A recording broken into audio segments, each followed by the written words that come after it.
You're listening to Living with Louie.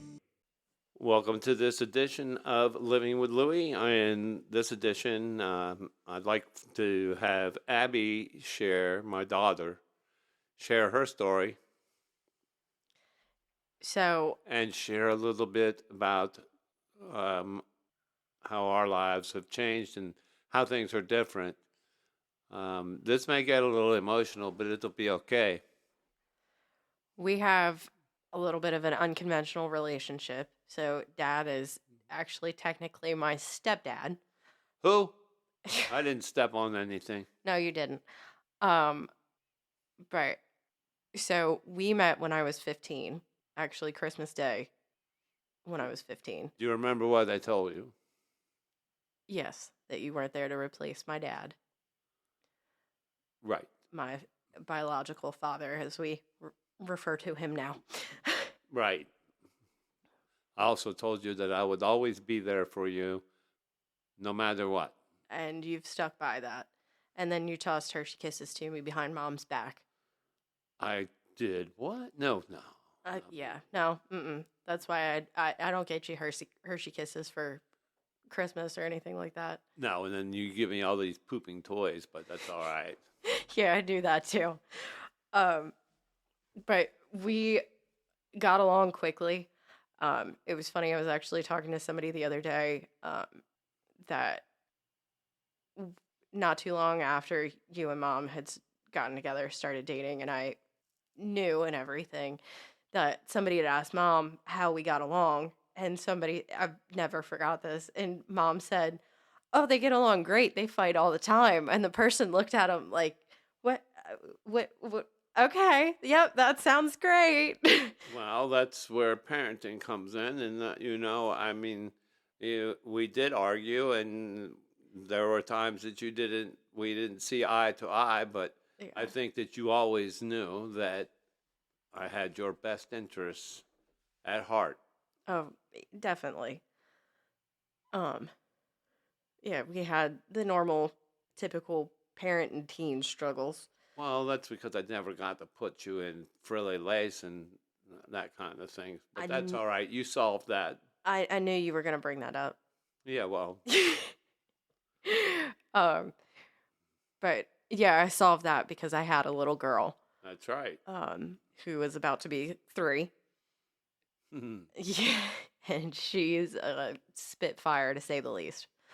She's a handful, but that's okay. Yeah, and for a while, dad actually would babysit her while I was at work until it ended up becoming a little bit too much because she's too much for anybody.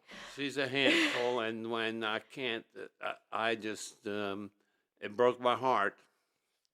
Yeah, that was a very hard conversation to have, but I never wanted to stop doing that, but I also knew it was not safe for her, and it wasn't probably safe for me. no.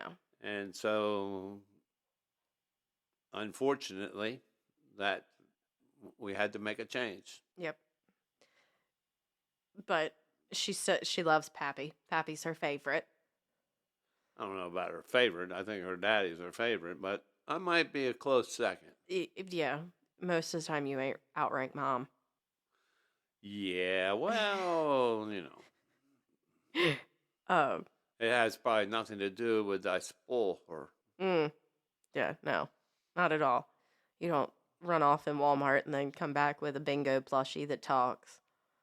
Nope, Mm-mm, never done that. nope. No. Or take her to Walmart to go shopping and then ask the lady at Walmart what to get to cover her diaper under her dress. Hey, look, I never had the daughter No, I till I totally had get you, that. so I never had one that was little like that. And so, the best thing you can do is ask somebody that maybe know more than you do. Yeah. No, I love that. That's one of my favorite things. It was so cute. But about a year after I had my daughter, I was actually diagnosed with rheumatoid arthritis. And that came not too long before dad's diagnosis of Lewy body. So we both kind of ended up commiserating and bonding again over having shared not great situations in life, to say the least. Well, that's right. They've been challenging, to say the least. But, I think that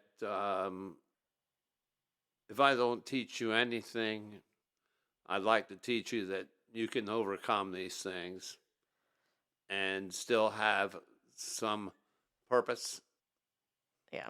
and meaning. Yeah. We both struggled a bit with that in the beginning when we first found out about our respective, because I was working as a hairstylist, and it You quickly should see became this hair. it quickly became way too much for me to do with my hands, as bad as they were because of my RA.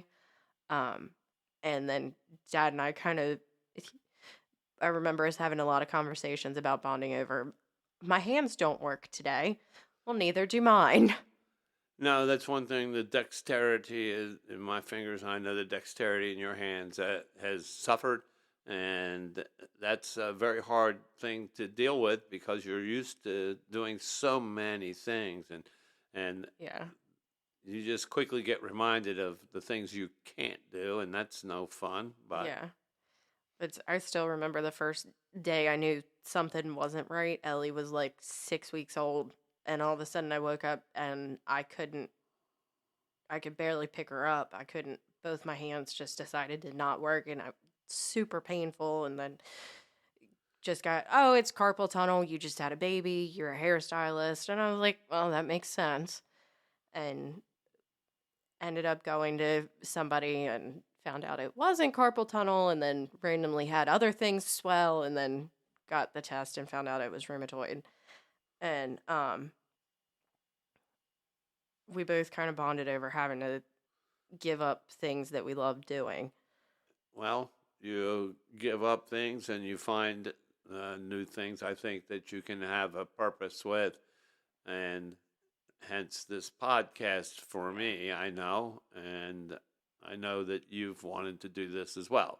Yeah, I wanted to do something. I knew I wanted to do some kind of podcast, but I could never quite narrow down what exactly I wanted to do it on until you approached me with this. Um, and Well, I I think liked this it. is important. It is. It's important for people to hear. So, And it- with when Dad was diagnosed, I went, of course, right to the worst, like we've talked about. you go straight to the internet. You Yeah, start looking at stuff, and it starts. It will scare you for certain. definitely. And after looking at stuff, I know you brought this up in your story about when we got rid of the 9. When she refers to the 9, she's talking about a 9 millimeter handgun Yes, that was kept in the house here. So go ahead. that was kept safely. I do want to say that there was no issue with that. We didn't think it was gonna magically fall into the wrong hands, but we were worried. Specifically, I was worried, and I think I was the first one that said that it needed to get out, because I have dealt with hard things, and I've dealt with suicidal ideation. You've dealt with your share of issues mental health wise, and And I admire the way that you have dealt with them. And so go ahead. but because of my history with things, I immediately was like, I know how easy it is to make that jump, that everything would be easier without you. So I think I was the first one that said it needed to go out of the house, and we wanted to get it out and then tell you that it was gone. And I think because one of my brothers was home that weekend, she forgot when it got taken out of the house to say something once it had quieted down. And I didn't think to say anything. And then we all forgot until you went looking for it one day, and we all went, oh crap. Because we You've never been meant. busted. Yeah. We didn't mean for it to go down the way it did. No, I know you didn't. And I know that it was done by everyone because they love me. yes. But yeah, like I said, my biggest reason for thinking it needed to go was because of my past struggles with mental health and issues. Um, I I lost my brother when I was young, and I've struggled with that for You will the struggle. most of my life, You will for the rest of your life. I mean, for sure. it's not anything. It's like there's a hole, I'm sure, in your heart that the only thing that someone can maybe do is catch the tears that go through it. They're not going to ever fill it. No. So I'm curious how how does how have you seen things change with me, and how has that affected you? Well, like we said with talking about going back to when you had to give up watching Ellie Yeah. all the time. Um, that was not that I knew things weren't changing before that, but I think that was when I really realized how fast and hard everything was coming at that point. And it, not that I want to say that your progression has stopped or anything like that, but it seems like currently it's at a kind of A leveled plateau. off. Yeah, it's definitely at a plateau. But when we first had that conversation about you couldn't watch Ellie anymore, I was scared. And then shortly after that, I think um, not too long after that, we had a conversation, and you told me that you thought you were only going to be around for another year and a half. And that was really hard. And I immediately went into, well, the next year and a half has to be the best. Um, There has to be some quality to it. yeah, And I don't know where this goes. I know that I love you very much. I love Ellie, no, and I don't want to break anybody's heart, but I don't know that I'll ever avoid that. But yeah, we will certainly do everything we can to fight forward for as long as we can. it's that's the cost of love is grief one day. This is so true. I, it is. I unfortunately had to learn that at a very young age, and You it did. definitely, I don't want to say taints, but changes your worldview. Um, I was Well, I think it makes you more aware of, the fleetingness of life. right. How It's a very thin line, yeah, and how quick it can be change. changed and taken away. Yeah. Um, but definitely with after that was really when I started to see. I think it was more that I just started paying attention to a little bit more, and you could see you faltering a little bit more, like with your steps and stuff like that, and it started reminding me of my grandfather that had Parkinson's. Um, Well, there's definitely a l- Parkinsonism yes, involved with Lewy body, and certainly I've um, had the experience of all of that and yes, but work on it every day almost. yeah, that was another thing that was a little bit hard and jarring for me too, because it was watching it was like watching Watching the it been same thing over again, happening to another person you love. two of the most important men that I've had in my life to this point, other than now my husband. But Well, I'm glad that you feel that I'm one of the most important men in your life. That's, I think from the beginning, that's all I ever wanted was to be there for you and help you in any way that I could. yeah, and you've always done that. It's been the better part of my life now. And yeah, this is getting a little emotional. It's okay though, because Yeah. emotions are not a bad thing. No, they're not.